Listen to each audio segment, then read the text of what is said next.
Assalamualaikum warahmatullahi wabarakatuh. Alhamdulillah, alhamdulillahi rabbil alamin. Wassalatu wassalamu ala asrafil anbiya'i wal mursalin wa ala alihi wa sahbihi wa barik wa sallim ajma'in. Allahumma salli ala sayyidina Muhammad wa ala alihi wa sahbihi wa barik wa sallim ajma'in, amma ba'd. Qala rabbi shrah li sadri wa yassir li amri wahlul 'uqdatam min lisani yafqahu qawli. Yang pertama-tama yang kita muliakan dan yang kita banggakan yaitu dosen pengampu kita, Dr. Siti Aisyah MAG. Semoga beliau selalu diberikan kesehatan dan ketabahan dan kesabaran dalam mendidik kita, dan juga semoga beliau selalu dihindarkan dari yang namanya penyakit dan juga bala. Amin amin ya rabbal alamin. Dan yang saya tidak lupakan yaitu mahasiswa maupun mahasiswi yang sedang menuntut ilmu di UIN Imam Bonjol Padang, khususnya yaitu pada kelas ilmu hadis A. Semoga kita semua mendapatkan ilmu yang barakah dan ilmu yang bermanfaat dunia wal akhirat. Amin ya rabbal alamin. Langsung saja saya buka isi makalah dengan judul Perkembangan Sejarah dan Peradaban Islam pada Dinasti Abbasiyah.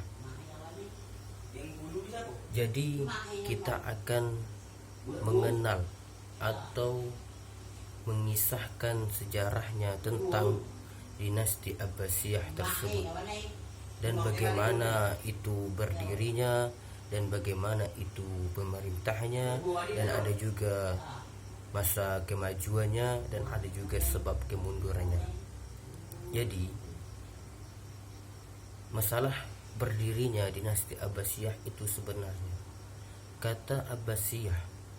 Jadi kata Abbasiyah itu sebenarnya nama orang, yaitu nama seorang pendirinya, yaitu Al-Abbas bin Abdullah bin Hashim. Nah, jadi beliau itu salah satu pamannya Nabi, dan juga beliau itu mendapat gelar yaitu Asy-Syafa'. Jadi beliau itu sering dipanggil Abu Al-Abbas Asy-Syafa'. Jadi arti Asy-Syafa' itu ialah sang penumpah darah.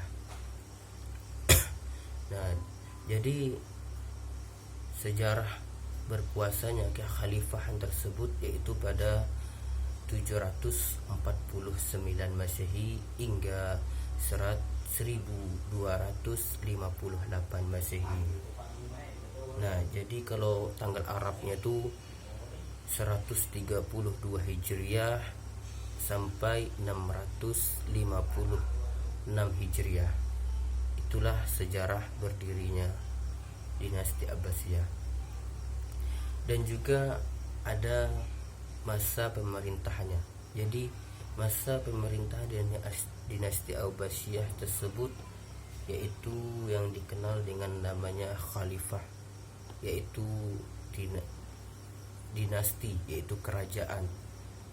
Jadi di dalam kerajaan tersebut ada yang namanya hakim atau kadi, dan ada juga yang namanya amir, yaitu jenderal. Nah, jadi itu para menterinya, yaitu jadi pembantu daripada khalifah tersebut. Di dalam masalah kemajuannya itu banyak sekali, yaitu termasuk tentang dalam bidang ilmu khususnya kan. Jadi pada masa dinasti Abbasiyah ini banyak memunculkan para tokoh-tokoh keilmuan yang sangat berpengaruh di masanya itu. Dan juga ada yang namanya yaitu masa kemunduran atau masa kepelosotan dari dinasti tersebut. Jadi dinasti Abbasiyah itu adalah sebenarnya tuh merupakan masa pemerintahannya umat Islam yang merupakan yaitu masih pada masa keemasan, dan juga ada masa kejayaan dari peradaban umat Islam yang pernah ada.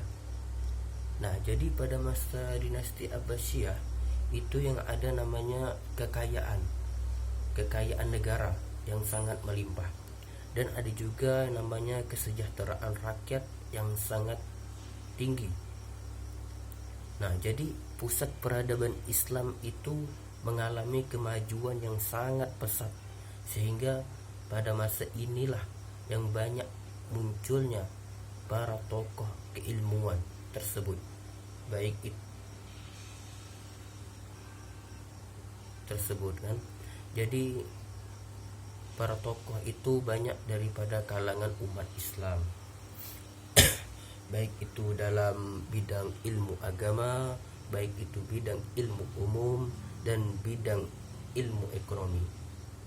Nah, dan juga pada dinasti Abbasiyah tersebut banyak juga melahirkan namanya tokoh-tokoh, baik itu di dalam ilmunya masing-masing. Nah, pada masa pemerintahan tersebut ada juga yang kita kenal yaitu khalifahnya Harun ar-Rasyid. Nah, beliau sejak memimpin itu Islam menjadi sejahtera dan juga sangat terjamin kehidupannya. Nah, jadi karena itulah dinasti Abbasiyah nampak gitu puncak daripada kejayaannya, dan juga banyak sekali pembangunan dilakukan di mana-mana. Namun sayangnya di akhir pemerintahan Khalifah dinasti Abbasiyah tersebut, Islam sangat mengalami keterpurukan yang sangat rendah sekali. Hal ini karena disebabkan daripada serangannya tentara Mongol. Nah, yang telah menghancurkan pusat peradaban Islam itu di Baghdad. Jadi Mongol itu menguasai wilayah Islam. Maka dari itu kekuasaan Islam tersebut menjadi lemah, tidak berdaya karena adanya tentara Mongol tersebut. Dan ada lagi yang menjadi penyebabnya kemunduran tersebut, yaitu daripada serangannya Hulagukan dengan pasukan Mongol. Nah, jadi berdua negara ini sangat biadab sekali gitu kalau kata kasarnya kan. Gara-gara berdua inilah umat Islam atau kekuasaan dinasti Abbasiyah menjadi mundur atau merosot gitu, kayak hancur. Nah, dan jadilah kekuatan Abbasiyah tersebut menjadi lemah dan akhirnya bisa ditakluki, dan akhirnya juga dinasti Abbasiyah tersebut menyerah kepada kekuatan Mongol tersebut tadi. Nah, jadi disitulah sebab kemundurannya dinasti Abbasiyah tersebut.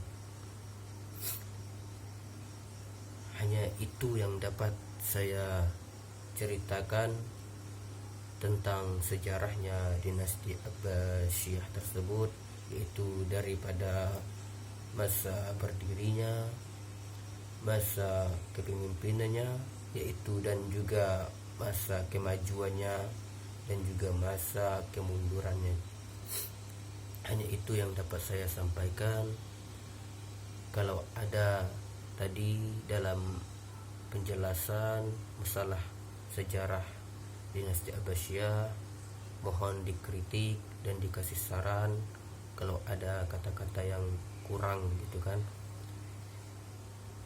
Untuk itu saya sebagai pemakalah mohon maaf sebesar-besarnya kalau ada di dalam isi makalah tersebut ada kesalahan kata maupun kesalahan dalam pengetikan, mohon dimaklumi.